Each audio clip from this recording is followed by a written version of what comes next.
বিগত বেশ কয়েকদিন ধরে আনসার বাহিনীর যারা সদস্য আছে তারা বিভিন্ন জায়গায় অবরোধ করছে, চারদিক দিয়ে ঘেরাও করে রাখছে। আজকে তারা পুরো সচিবালয় সেই সকাল থেকে শুরু করে আমরা রাত 10টা পর্যন্ত অপেক্ষা করেছি, তারা পুরো ঘেরাও করে রেখেছে। আমরা 16 বছরের ফ্যাসিস্ট সরকার অবসান ঘটিয়েছি, একদিনের জন্য এই সচিবালয় ঘেরাও করিনি। কারণ পুরো রাষ্ট্র কাঠামো সচিবালয় থেকে পরিচালিত হয়। আমি যদি এই রাষ্ট্র কাঠামোর গলা চেপে ধরি তাহলে রাষ্ট্র চলবে কিভাবে, আমার ডিসিশন মেক হবে কিভাবে, আমার পলিসিগুলো বাস্তবায়ন হবে কিভাবে, এগুলো চিন্তা না করে তারা সেই সকাল থেকে শুরু করে রাত 10টা পর্যন্ত চারপাশে এটি অবরোধ করে রেখেছি। আমরা এসেছি তাদের হয়ে কথা বলতে, আমরা তাদের একাধিক দলকে নিয়ে এসেছি, একবার 7 জনের দলকে নিয়ে এসেছি, একবার 17 জনের দলকে নিয়ে এসেছি, তারা আমাদের সাথেই ছিল।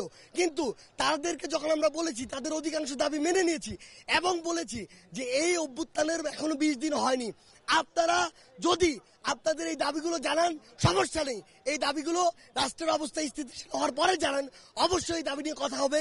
আপনাদের দাবিগুলো যৌক্তিক যদি হয় আমরা সেগুলো অবশ্যই মেনে নেওয়ার জন্য যা করার আমরা আমাদের পক্ষ থেকে করব।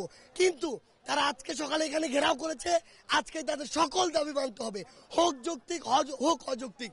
তাদের প্রতিনিধি দল যখন আমাদের সাথে একাত্মতা ঘোষণা করেছে ওইখান থেকে কিছু উস্কানিদাতা, আমরা মনে করি তারা ওই পরাজিত শকুন, যেই শকুনরা রাষ্ট্রের স্থিতিশীলতা চায় না, যেই শকুনরা চায় রাষ্ট্র আবার ওই ফ্যাসিস্টদের হাতে যাক, তারা ওইখান থেকে উস্কানি দিয়ে আমরা যারা আমাদের সাথে একাত্মতা ঘোষণা করেছে তারা তাদেরকে বর্জন করেছে এবং বাকি যারা ছিল সকলকে উস্কানি দিয়েছে।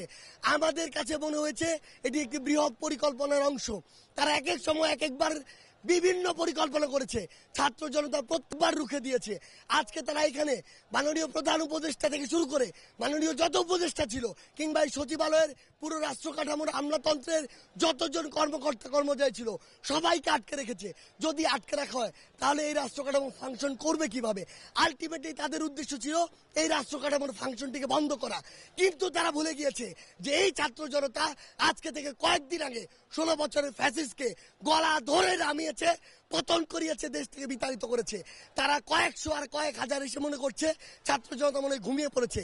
তাদেরকে আমরা স্পষ্ট করে বলে দিতে চাই, আর যদি সচিবালয়ের আশেপাশে এরকম কোন নরপিশাচকে আমরা দেখি যারা রাষ্ট্র কাঠামোকে ব্যাহত করতে চাইবে তাহলে সচিবালয়ের আশেপাশে তাদের কোনো অস্তিত্ব থাকবে না। আমরা স্পষ্ট করে বলে দিতে চাই, আপনাদের যদি কোনো দাবি থাকে রাষ্ট্র আগে স্থিতিশীল অবস্থা আসুক, আপনাদের যৌক্তিক দাবি নিয়ে যে লজিক্যাল ওয়েগুলো রয়েছে সেই ওয়েতে আপনারা অ্যাপ্রোচ করুন। তারপরে যদি আপনাদের যৌক্তিক দাবি না মানে হয় তাহলে আমরা যারা আছে আমরা আপনাদের সাথে দাঁড়াবো। কিন্তু আজকে যারা এই চক্রান্ত করেছে আমরা স্পষ্ট করে বলি তারা আনসার বাহিনীর সদস্য নয়, তারা চক্রান্তকারী। তাদের বিচারের জন্য যা করা দরকার আমরা তাই করব। তারা যদি সৎ পথে আমাদের সাথে আলোচনার টেবিলে বসে একটি ফলাফল প্রত্যাশা করত আমরা সহযোগিতা করতাম। কিন্তু তারা যখন আমাদের ভাইদের গায়ে হাত তুলেছে ওদেরকে যেখান থেকে হোক খুঁজে বের করে ওই কালো হাতগুলো ভেঙে দেওয়া সরকারের দায়িত্ব, সকলের দায়িত্ব। আমরা আমাদের জায়গা থেকে স্পষ্ট করে বলি তাদের বিচার না হওয়া পর্যন্ত ছাত্র জনতা তাদের খোঁজে সব সময়